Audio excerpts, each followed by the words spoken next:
Hello students. आज हम बात कर रहे हैं क्लास 9th के हिंदी बुक सेकंड जो है अपने कृतिका से फर्स्ट चैप्टर इस जल प्रलय में फणीश्वर नारायण नैनू की एक रिपोर्ट जो थी। और अभी तक हमने इनके 2 वीडियो के बारे में अभी पढ़ा है और ये देखा कि जिस क्षेत्रों में बाढ़ की जो त्रासदी आती है उससे किस तरह से लोग बचने का प्रयास करते हैं, या जब बाढ़ आ रही होती है जब उसका पूर्वानुमान होता है, या जब उनको रेडियो के द्वारा संदेश मिलता है, या जन चेतना जो जन संचार की जो गाड़ियाँ लगाई जाती है जब एक एक मोहल्लों में आकर जब बताती है तो किस तरह का वातावरण वहाँ देखने को मिलता है। तो अभी तक के वीडियो में हमने ये कुछ पढ़ा था। हम आगे बढ़ रहे हैं आज।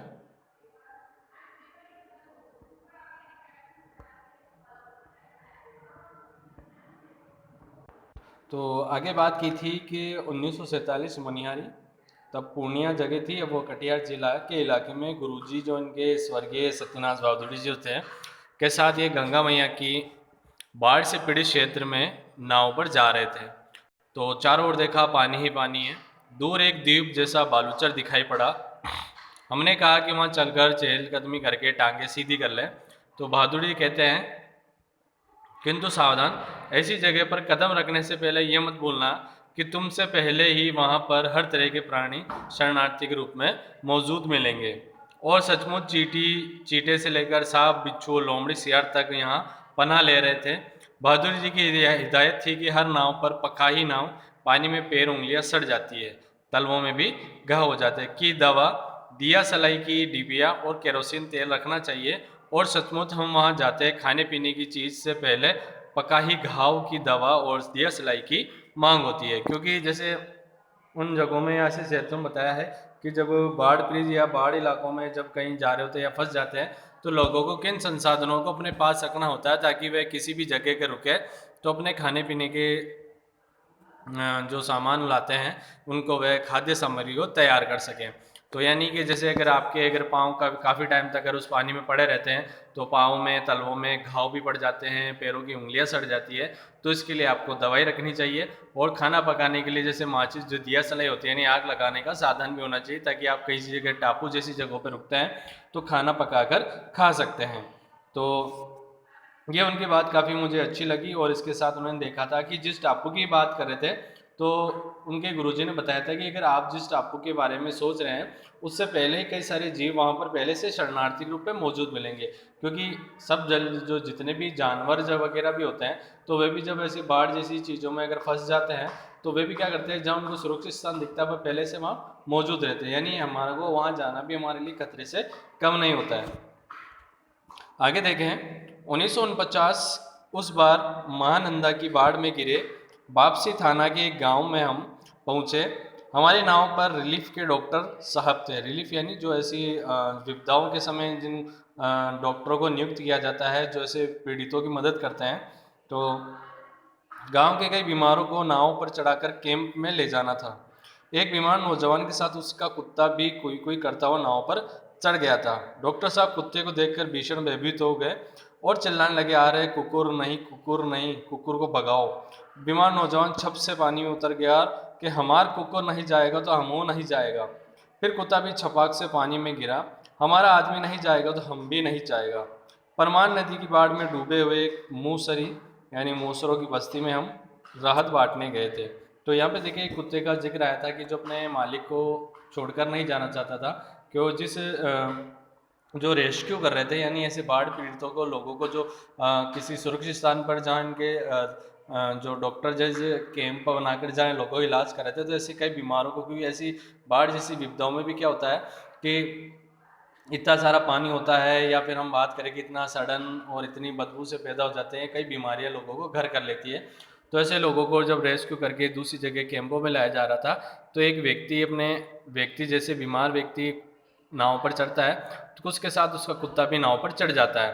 तो डॉक्टर साहब उसे कुत्ते को देखकर बहुत से भयभीत हो जाते हैं और उसे कुत्ते को यहाँ से भगाने की बारे में बात करते हैं। तभी वह व्यक्ति डॉक्टर की बातों को सुनकर और नाव से उतर जाता है कि वह बोलता है कि अगर हमारा कुत्ता नहीं जाएगा तो मैं भी नहीं जाऊंगा। तो कुत्ता भी उसके साथ पानी में उतर जाता है, कि उसका कहने का मतलब था कि अगर मेरा मालिक नहीं जाएगा तो मैं भी वहाँ नहीं जाऊंगा। तो फिर क्या था, तो आगे बात कर रहे हैं कि जब परमान नदी में बाढ़ में डूबे हुए गए बस्ती में जाते हैं तो वहाँ पे भी ये राहत बांटने गए थे। राहत बांटने से मतलब होता है लोगों को जो ज़रूरी जो जीवन उपयोगी जो वस्तुएं होती है वह दी जाती है, जैसे खाने पीने के, पानी के जो पैकेज दिए जाते हैं।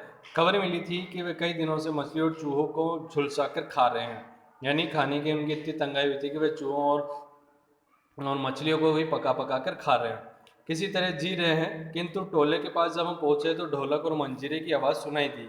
जाकर देखा एक ऊंची जगह मकान बनाकर स्टेज की तरह बनाया हुआ है, बलवाही नाच हो रहा है। बलवाही है तो एक प्रकार का लोक नृत्य।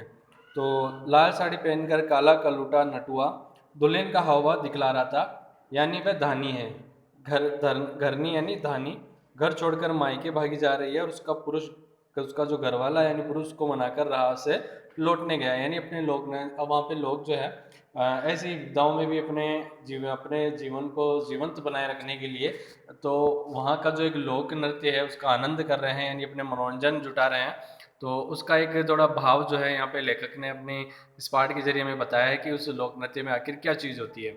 इस पद के साथ ही ढोलक पर द्रुत ताल बजने लगता है, दागड़ देगी धागड़ दे चक्के के चकधुम चके के चकधुम चकधुम चकधुम। तो ये मतलब ढोलक की तान भी जो हमारे लेखक ने हमें बताई है।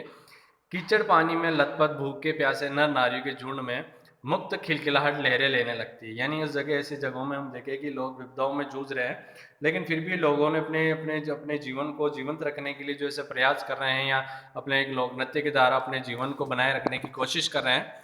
तो आगे हम रिलीफ बांट कर भी ऐसी हंसी उन्हें दे सकेंगे क्या। तो कवि का ऐसा मानना था कि जो लोग अभी तक अपने इस मनोरंजन के साधनों में या अपने जीवन को जो बचाने के जो आनंद का जो पल जी रहे हैं, हम उन्हें राहत सामग्री देकर भी इतनी खुशी नहीं पहुंचा सकते थे। शास्त्री जी कहाँ आप? बलवाही नाच की बात उठते ही मुझे अपने परम मित्र भोला शास्त्री की बात की याद हमेशा क्यों आ जाती है। ये एक बार 1937 में सिमरवनी शंकरपुर में बाढ़ के समय नाव को लेकर लड़ाई हो गई थी। मैं उस समय बालचर यानी बॉय स्काउट था। गांव के लोग नाव के अभाव में केले के पौधे का ठेला बनाकर किसी तरह काम चला रहे थे, और वहीं जमींदार के लड़के नाव पर हारमोनियम तबला के साथ जिंजर यानी जल विहार करने निकले थे।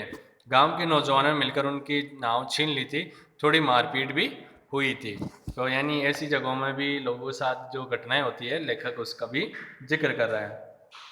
बात है 1967 में, जब पुनपुन का पानी राजेंद्र नगर में घुस आया था।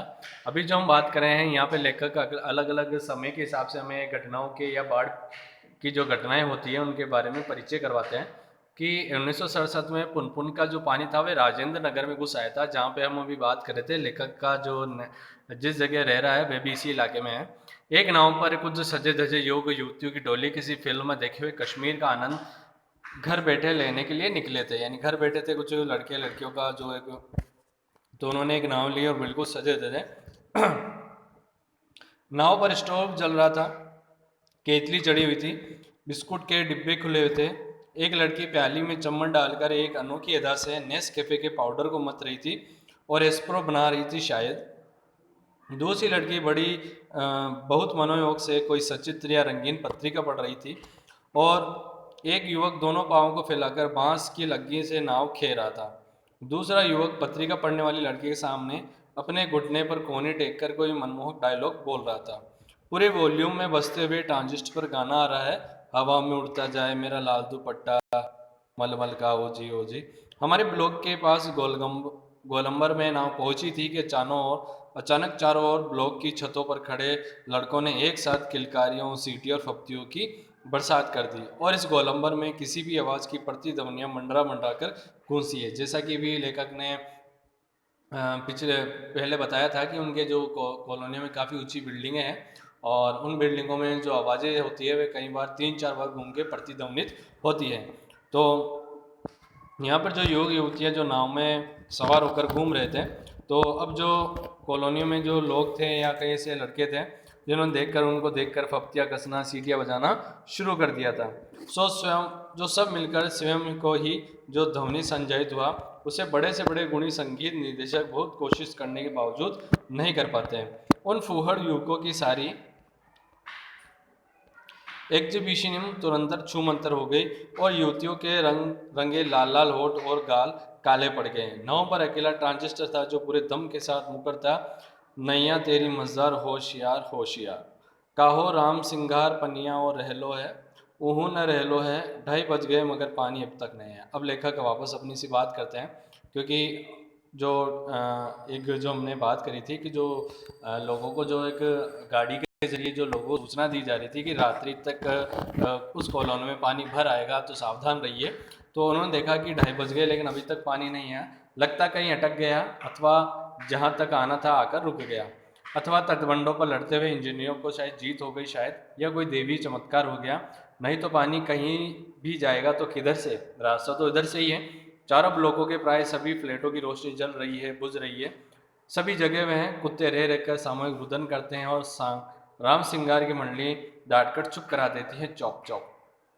तो यहाँ पर बातें ऐसी चल रही है कि सब लोगों में जो एक तरह का भय समाया हुआ है कि बाढ़ का पानी आएगा, उस जगह फैल जाएगा या क्या तबाही लेकर आएगा। तो अभी तक रात्रि समय तक आया नहीं है, लोगों के घरों की लाइटें बंद चालू हो रही है, लेकिन फिर भी वो सोए नहीं है, उन्हें किसी न किसी तरह का डर छाया हुआ है। तो जो चारों ब्लॉक है बिल्डिंगों के, उन समय में सन्नाटा छाया हुआ है और कुत्ते जो है रह रहकर वो सामूहिक रूप से चिल्ला रहे हैं, रो रहे हैं। तो मुझे अचानक अपने उन मित्रों की और सज्जनों की याद आई जो कल से ही Pataliputra colony Shri Krishnapuri boring road के अथाह जल में गिरे हैं। जितेंद्र जी, विनीता जी, बाबू भैया, इंदिरा जी पता नहीं कैसे हैं, किस हाल में है वे। शाम को एक बार पड़ोस में जाकर टेलीफोन करने के लिए चोंगा उठाया, बहुत देर तक कई नंबर डायल करता रहा, उधर सन्नाटा था एकदम, कोई शब्द नहीं, टुंग फुंग कुछ भी नहीं, यानी फ़ोन की जो गतिविधियां वह भी बंद हो चुकी थी।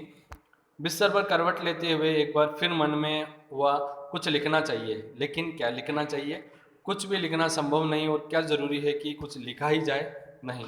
फिर स्मृतियों को जगाऊं तो अच्छा, पिछले साल अगस्त में नरपतगंज थाना चक्करदहा गांव के पास छाती भर पानी में खड़ी एक आसन प्रसवा हमारी ओर गाय की तरह टुकुर टुकुर देख रही थी, यानी जैसे बच्चा होने वाला था। नहीं, अब भूली बिसरी याद नहीं, बेहतर है आंखें मूंद कर सफ़ेद भेड़ों के झुंड देखने की चेष्टा करूं। उजले उजले सफ़ेद भेड़ों के झुंड झुंड किंतु सभी उजले भेड़ अचानक काले हो गए। बार बार आंखें खोलता हूँ, मूंदता हूँ, काले को उजला करना चाहता हूँ, भेड़ों के झुंड भूरे हो जाते हैं। उजले भेड़ काले भूरे किंतु उजले उजले गेहूं रंग के भेड़। आगे यानी कवि जो है अपनी उस समय की चलती हुई अपनी मनोस्थिति का वर्णन करता है, और उस बाढ़ जैसे आने वाली बाढ़ की जो संभावनाएं हैं या जो उसकी तबाही से है, उससे बचने के कुछ प्रयास में, कुछ उधेड़-बुन में, कुछ अपने लिखने की कल्पनाओं में कवि खोया हुआ है। वो कुछ लिखने की सोच रहा है, मन में कुछ उसके विचार चल रहे होते हैं, लेकिन उसके मन में वही स्थिति आकर अटक जाती है कि आखिर मैं लिखूँ क्या?